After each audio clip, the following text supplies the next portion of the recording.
As a service provider, I think one important thing you want to bear in mind is service excellence. I know I've done a video around that talking about excellence when you work. That is the extra things that you have to put in place to make sure that people don't just remember you for the work you've done for them, but also for how you carried it out. If it's timely, if they are well received, if they are well treated, beyond the solution itself. So, service excellence, the question is, what is service excellence? Do you even know what it is? And I'm doing this because I know to a large extent when you talk of product excellence, it's easier to do because a product is created to solve a particular problem. And once that problem is solved, the excellence or the excellency put into the product or that's in product becomes practically visible and evident immediately. But when it comes to service excellence, it goes into how you attend to the client or the customer, how you talk to them, how timely you respond, the explanation you give, the report you give, the stories you tell, and every other thing that goes along with the solution itself that you are bringing to them, right? And because of that, it becomes really crucial that you don't just know how to solve a problem, but you also know how to relate with people. I just made a video saying that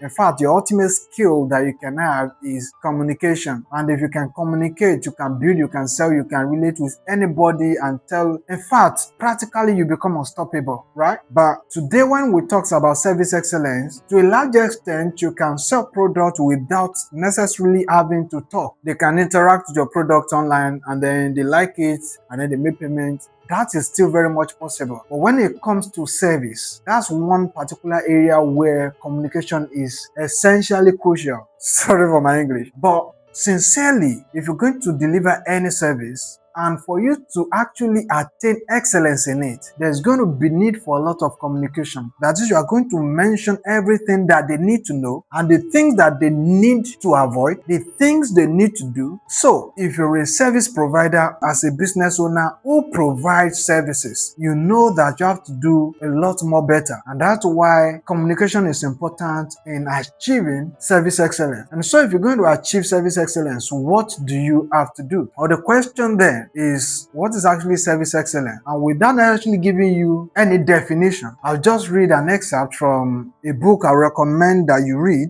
Yes, this particular book. Yes, if you have not read it and you are into service providing businesses, I think you should read. And I will read to you what a service excellence is, so that you can apply it. If you cut hair for people, if you print for people, if you consult for people, if you write for people, if you talk to people, if you engage people, if you help people to move things, if you help people to direct things, if you help people to adjust things, if there's anything you do at all that is not just you dropping something for them, right? If you teach people, if you guide people, if you counsel people, if you do any of those things that falls under providing services for people, then you have to listen to this. He said, we have to give people reason to come to us and keep coming back. We are going to treat them like royalty. We are going to wow them and service the hell out of them and have the customers believe that the only reason we got up in the morning was on the chance that they would grace us with their patronage. So, as good as it is that you understand that you are doing your customer, your client a favor by working for them, you also have to understand that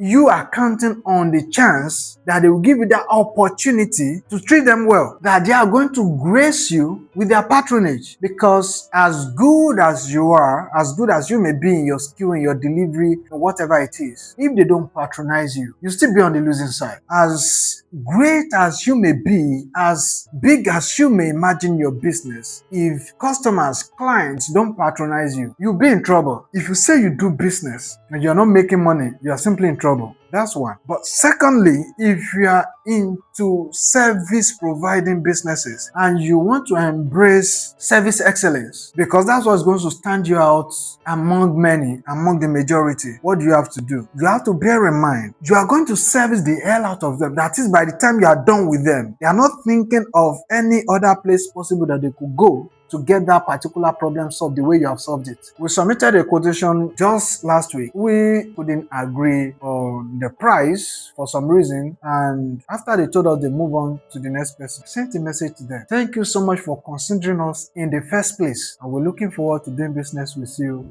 in the future. The message that's going to follow it after now will be a message greeting him and then telling him we just want to check up on them and see how the project is doing. It has nothing to do with whoever is doing it, but we care about you so much that for the fact that it has come to our knowledge, we want to make sure that you are doing well and enjoying that service. That is service excellence. That is, as much as it is about you getting what you want from these people, you also bear in mind that it is not about you, because these people are not there to patronize you. You might as well go out of business. So consider that, and in your service excellence practice, make sure to remember that it is not always about the solution you bring, but how you bring the solution. I hope that makes sense.